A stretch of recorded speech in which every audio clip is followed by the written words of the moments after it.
Welcome Deanne Campbell. She is the RN who works as a home care nurse. So she's going to share some of her daily activities and duties with us today. So thank you, Deanne. If there are any students tuned in, you can just add any questions to the chat.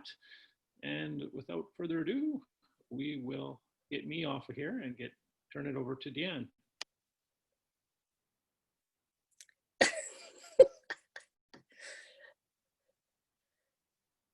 Okay.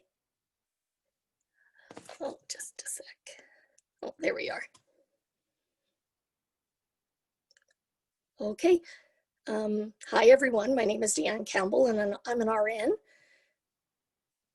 I'm a registered nurse that works in home care. I work out of Robert Integrated Healthcare Facility, which used to be Robert Hospital. We cover quite a large rural population. The towns we cover, Robert, Luceland, Dodsland, Major, Tramping Lake, and all the rural areas in between. We actually go as far as the Alberta border even. I went to U of S and I completed a microbiology degree there. I had originally wanted to be a doctor and I changed my mind and wanted to transfer to nursing. I was unable to get in at the U of S, so I went to SciAst, it was called Kelsey then, and got a diploma in nursing. And then I started working, and as I was working, I completed my nursing degree from the U of S. It was a post-RN program. I have been a nurse for almost 30 years. It'll be 30 years in June. I have worked in a wide variety of areas: acute care, hospital, long-term care, which is nursing home, public health, home care. I've done some nursing education, and I've done a variety of short-term projects. I just have to say that nursing is one of those jobs that you can do a ton of different things with, and I've been able to do that, which is really good, especially living in a rural area. We've lived in Luceland, well, ever since we got married, which is coming on 30 years also. So it's great. Nursing, you can take it anywhere, which is one of the best things about nursing. My duties, planning and delivering patient care in a variety of settings. So in people's houses, if they live in an assisted living facility, and we also do some work in the hospital for some specialized nursing procedures that the staff aren't trained for. We communicate with our home care staff members, which would be the client care coordinator, which is kind of our supervisor. She arranges the home care, does the care plans and the scheduling, some of the scheduling, and also the home health aides, which are our staff that go out and do the personal care, the cleaning, the med assist, that sort of thing. We talk to family members all the time. We need to keep that communication open, and other healthcare professionals. We have a really good relationship with our doctor. He's wonderful. Also, occupational therapy, physiotherapy, the lab. We have a nurse practitioner, and also acute care staff. We try to keep the communication open at all times. Our nursing care can include physical assessment, like blood pressures, pulses, lung sounds, bowel sounds, all kinds of circulation issues, anything like that. Medications, we review medications, assist with medications, get orders for medications. And also our home health aides are the ones that give the medications to our stable clients that need that assistance. So that's very important. Dressing changes, wound care is a big thing for us, and I love wound care. I could talk about it all day. Nail care, we do that. Specialized nursing procedures such as PICC lines, which are like an IV line that goes straight into a major vessel that goes to the heart. So you would run, chemo can go through that, antibiotics, all kinds of different things, wound vac dressings. Well, there's a picture we'll talk about in a bit, and compression therapy, which are wraps to help healing. The equipment I use, a blood pressure cuff and a stethoscope, we use constantly. I pretty much take blood pressure on everybody I see. Stethoscope for the blood pressure, and also listening to their chest or their bowels. Pulse oximeter is to check people's oxygen level. We have a more advanced one that can give us a printout to send off if we need to, but you can actually buy the little ones at the drugstore for, I don't even know if they're $50, and they give people who are on oxygen a pulse, or an oxygen level and a pulse reading. So it gives them a little more comfort at home. An IV pump, we do run some IV meds at home for people. Wound vac pump, you'll see a picture of that. Computer, we use a bit. We don't chart on computer or anything, but we do get emails and communicate that way. And the Doppler is for checking circulation for when we're doing wraps and things. Okay, this is the vac pump. It's actually a really neat form for dressings. If you have a wound that has a big gaping hole, and it takes a long time to heal something like that. So what you will do is you will get this specialized foam, which is the black area where the arrows are going through. You will pack it with, we have regular foam and silver foam, and also another kind of foam that cells can't grow into, so that we can actually put it like against organs and it won't attach. But anyway, we pack it with the foam, and then you put a, what does it call it, a film seal on here. You cover that. It's almost like sticky saran wrap. You cover that and you cut a little hole and put the tubing on top and make sure you have a good seal. Then when you turn the pump on, it just sucks like a vacuum. It sucks all the drainage out. It goes into that little canister on the side, and it will help the wound to heal. It draws the edges together. So it's a great thing. It's a specialized nursing procedure. Pulse oximeter, that's pretty simple. You put the little probe on the client's finger and it gives you the pulse, and their pulse and their oxygen levels. We carry that one with us. IV pump, we take that out in the community sometimes if we're running IV meds that have to be kept track of or have to run over a certain period of time. We prefer IV push because usually you can hook it up to your PICC line and push it within about 5 minutes. Over time, you push it slowly over 5 minutes, and it's great, and clients can learn to do that themselves. Okay, the Doppler, that is, we use that to measure, we want to get the pressures on people's legs before we wrap them, because we do a tight Coban wrap, and if they don't have good circulation, we could cut off their circulation and they could lose a foot or a toe. Or so we get the measurements from this and then fill it into that form there, and it gives us a number, and then we know if we can wrap them or not. Lesser known duties. We self-schedule. There's only 2 of us regular nurses. We're a small office, and we have 2 casuals. So that part is nice. We self-schedule, so we work for each other, or the casuals work for us. It's very good. Monitoring supplies, you want to constantly, we need to be on top of that, because in a rural area, it takes a while to get things, especially if it's something specialized. Assisting with planned death at home. We do that if we have someone that's palliative and wants to die at home. Our client care coordinator helps us, and all the arrangements are made. Everyone's in the loop, the RCMP, the coroner, and then when the person does pass away, we're allowed to pronounce them. It used to be a doctor or coroner had to come, but now they let RNs do it. So we're usually there before that happens. We're on call. And then, well, mostly in the middle of the night usually, and we'll go and assist with that. And that way the RCMP doesn't have to come, the coroner doesn't have to come.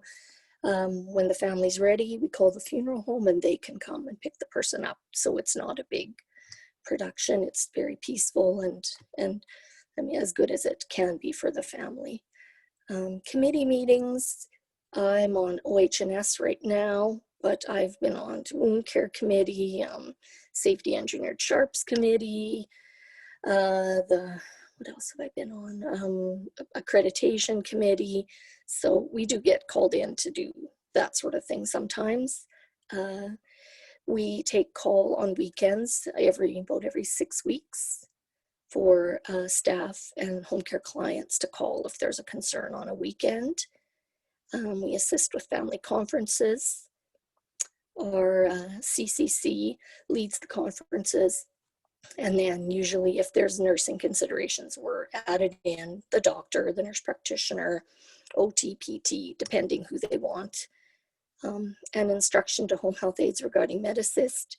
We set that up if a client needs assistance with their meds. They can live independently, but they're having trouble either physically or forgetting to take their meds. We arrange that and monitor that and assist the home health aides. It is a very rewarding job. Clients and their families are always very appreciative. We help them to heal or to deal with their healthcare concerns. You do develop a really close relationship with clients and their families, especially in the rural area, because there's not that many of us nurses all the time, and you get different in the life. You probably see more than their grandchildren do, their kids do if they live away. So it's really nice. Being part of the whole home care team is very good, but you're also independent. So you figure out your day, you know, it's all up to you. As long as the work gets done, it's totally up to you how you do it. And flexible scheduling, that would be the same sort of thing. Challenges and stressors. You work independently, which means you're making the medical decisions. You can call someone, but you might be an hour from town. It's a Friday afternoon, your client is sick, you know the doctor's going to be away for the weekend. You need to decide what you're going to do. And you can call other people, but it's not the same as being in a hospital where you have someone to ask. So you have to be confident in your decisions. We drive in a lot of bad road conditions, especially this January has been terrible. But you get used to it, and you're allowed to say no if you don't want to drive. Constant changes due to COVID. Yeah, that's been fun. It's not been too bad lately. In the beginning, it was very difficult because every time you went to work, there was a change. Right now, we're kind of following the same precautions as we have been, that every time you go see a client, you ask questions. We do temperature checks in the morning and all that, and at the end of the shift. Aggressive pets, yeah, that's always fun. We can usually get people to put their pets away if there's a problem, but I've never been bitten or anything like that, so it's been okay. Unsanitary conditions in the home, yeah, we see that. Some are really, really bad. Where you've had to change actually, or cover in a jumpsuit and take it off when you leave the house, but you're usually aware of that. And dealing with family conflict, we do sometimes get caught up in the middle of that, but our CCC is really good about helping us with that, and our doctor. Our salary is good. It starts out fairly high, and then the increments are kind of slow. So you start out high, but it takes quite a while to get to the top of the scale. For us, we don't work weekends or evenings, so you don't get those premiums that you would in facility, but it's still a very good salary. We have pretty good dental, medical, vision benefits. Dependent on your hours of work, it's a percentage they pay. We get paid family leave 5 days a year, which is very nice. And we also, just for us, we work 8-hour days. So not really shift work, which is one of the real nice perks of home care. We have mandatory education for a few things. It used to be more, but with all the cutbacks. CPR, we have a yearly nursing update where we review like use of the IV pump, the Coban wraps, the PICC lines, drawing blood from the PICC lines, all that sort of stuff. Professional development is strongly encouraged, but not paid for. So that is a bit of a hindrance. IT is good. We have good IT support. We don't really use the computer that much, but we can phone and they're very helpful. We have a very good union, SUN, but our nursing dues are quite high. We have a Sun Local at every facility, so we would belong to the local with the acute care and long-term care nurses, and I know public health belongs to their own. But yeah, so we belong to that. You have to belong to the SRNA, you have to be registered. The fee is quite high, but now our employer pays it, so that's nice. And we have a very supportive home care team also for anything we need. There's lots of opportunities, especially in the rural areas, home care, like all the nursing, all nursing in rural areas. There's room, maybe just casual at first, but positions do come up. You can obtain nursing specialties, wound care, geriatrics, there's all different, emerge, there's all different things you can do. You wouldn't really do that in home care. You might do the wound care one otherwise. And you're able to do a wide variety of nursing and nursing related jobs. And I'm a good example of that. I have done lots of different things. The only thing I really haven't done is worked in a big city hospital. I've worked, North Battleford would be the biggest place I've worked in acute care, but it's been great. 8-hour days, no weekends except on call, and we don't work stats, which is really nice, except when COVID was really going and our hospital was closed, then we had to go out and do stuff on evenings and weekends and stats, but normally we don't, which is wonderful for a family. We work all day shifts, more flexible hours to accommodate family. And yeah, in a small town, it's great. When the kids had things at the school, I could take my lunch hour when they were doing something and then go back. And as long as I did the work and I finished, it didn't matter how I scheduled it. But there can be some overtime to take care of urgent client needs. Yeah, that's it. Any questions? That's kind of a quick overview.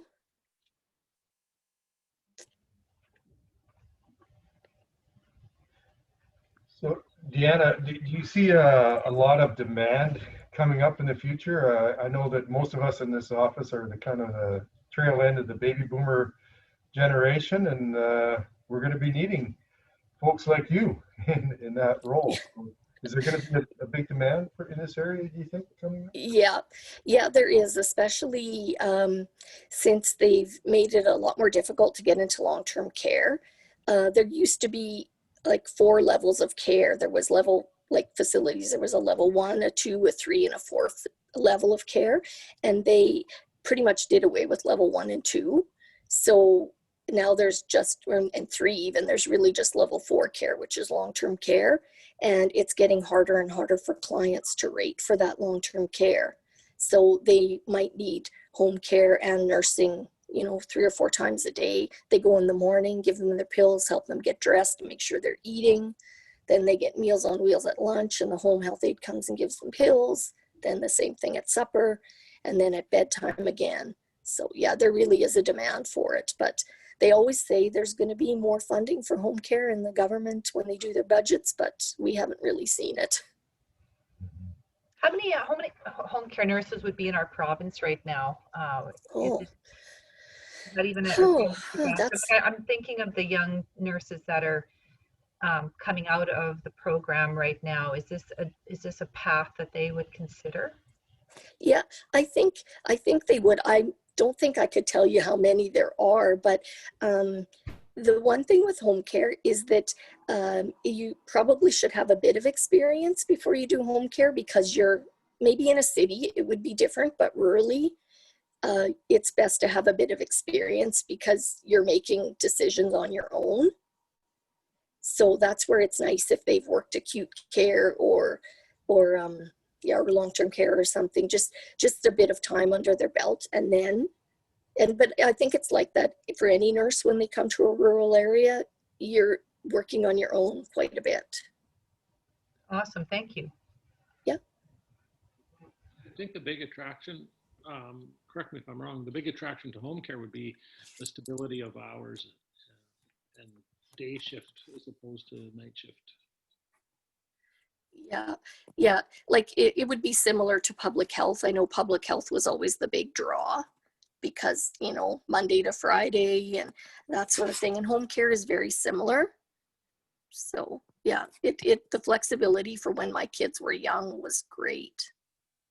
That part's been really good. And no shift work, no, because I have worked in facility. I have worked evenings and nights and all that. And yeah, no, but nursing in general, it's great. Like it's one of those jobs you can take anywhere because you can be a casual. So you don't have to have a position. If your husband or you move wherever, you can get hired on at a few places as a casual. And then, like I said, I was able to do public health. Like I was lucky because I wasn't lucky at first. When I graduated, that was the year. And when I graduated nursing, that was the year they closed 52 hospitals in the province. So work was really hard to come by, but I was able to get some casual work. And then from there, I was acute care, long-term care, home care. I did a couple public health maternity leaves. I did some nursing education where I taught microbiology to the nurses in North Battleford, and then some stuff to the LPNs. And then there's different, well, when there was more money, there was small projects you could do. Like in the schools, I did a non-smoking project in all the schools in our school divisions. So, I mean, there's just tons of opportunity in nursing. Very cool. So you referred to LPNs and RNs, and I know that you're an RN. Are LPNs employed in the home care area as well, or? Yeah, they aren't in our area, but I know in the cities they are, and they've expanded the scope of practice for LPNs. They can do a lot more things, like they can start IVs now, and they do run medications. They do a lot more than they used to when they first started. In our area, it's a little harder because with the PICC lines, that's a specialized nursing procedure. The Coban wraps are a specialized nursing procedure. Drawing blood from PICCs, all those different things. So they can't do those things. So it would make it hard for them to work in our area. So their LPNs are mostly employed in acute care out here. But I think in the cities, they definitely are doing a lot more. And they're cheaper than RNs. So the health regions are happy to hire them. Well, the same with you folks. So you're a little cheaper than doctors, and you're probably found that the scope of what you're doing has increased over the years as well, right? So you're doing more. Yeah, we do a lot more than we used to, and especially with nurse practitioners they do a lot, and they're really great to work with too. We have one that works with our doctor, and it's nice because she's a lot easier to access than the doctor. So that part's been really good, and I think they're trying to expand that because there is such a shortage of doctors in rural areas. Yeah, it makes good sense. You have provided a wealth of information. Just want to thank you on behalf of the council for all the stuff that you're doing. I'll turn it back to you and Troy, and I don't think we have any more questions here. Just maybe a reminder to any student that will be watching this through our YouTube channel that there will be an opportunity to complete a student survey, which will automatically enter you to win a $50 gift card. So if we could get you to do that after you watch this presentation, we would be very appreciative. Thank you. Great, thank you. Thanks for asking me. I really enjoyed it. YouTube star Deanne. Oh, big loser. So we're good.